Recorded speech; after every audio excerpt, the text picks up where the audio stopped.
పవన్ కళ్యాణ్ గారు తెలంగాణలో పోటీ చేశారు. 8 స్థానాల్లో చివరికి బీజేపీతో పాటు కలిసి పొత్తుతో ప్రయాణం చేసి ఆయన పోటీ చేశారు.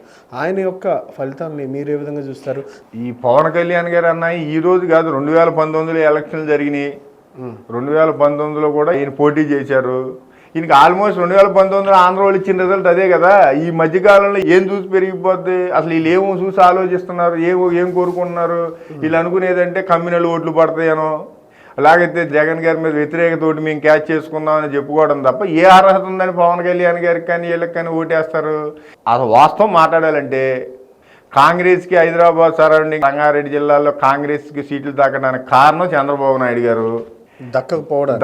సీట్లు తగ్గడానికి గల కారణం, తగ్గడానికి రాకపోవడానికి తగ్గనాటికి రెండింటికి గల కారణం టీడీపీ.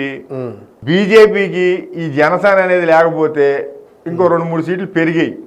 జనసేన లేక సింపుల్ లాజిక్ సార్. 119 చోట్ల పోటీ చేసింది బీజేపీ జనసేన.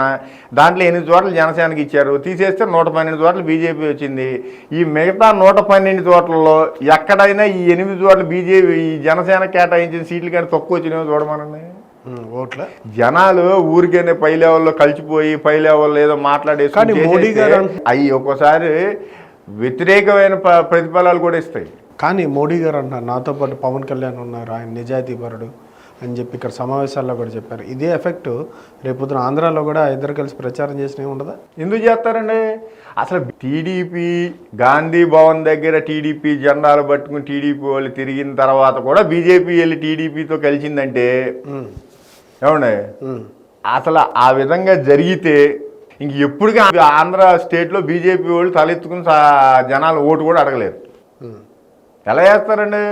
ఒక పక్కనేమో వీళ్ళు ఏం చెప్పుకుంటారు, మీ టీడీపీకి కాంగ్రెస్కి సపోర్ట్ చేసామంటారు. రోజు కాంగ్రెస్కి బద్ద వ్యతిరేకంగా ఉండే బీజేపీకినేమో పవన్ కళ్యాణ్ గారు సపోర్ట్ చేశారు, డైరెక్ట్గా ఎలక్షన్లో పాల్గొన్నారు. వీళ్ళిద్దరు ఆంధ్ర వచ్చేసి మీ ఇద్దరం కలిసి అక్కడ పోటీ చేద్దామని వాళ్ళకి బీజేపీ సపోర్ట్ చేస్తే, అయితే మాకు విలువలు లేవు, మాకు గెలవటమే ఏదో గెలవట ప్రయత్నంలో ఏదన్నా చేస్తామని అన్న జనాలు చెప్పాలి. అంతకుమించి వాళ్ళు చెప్పుకోవడానికి ఏముంది?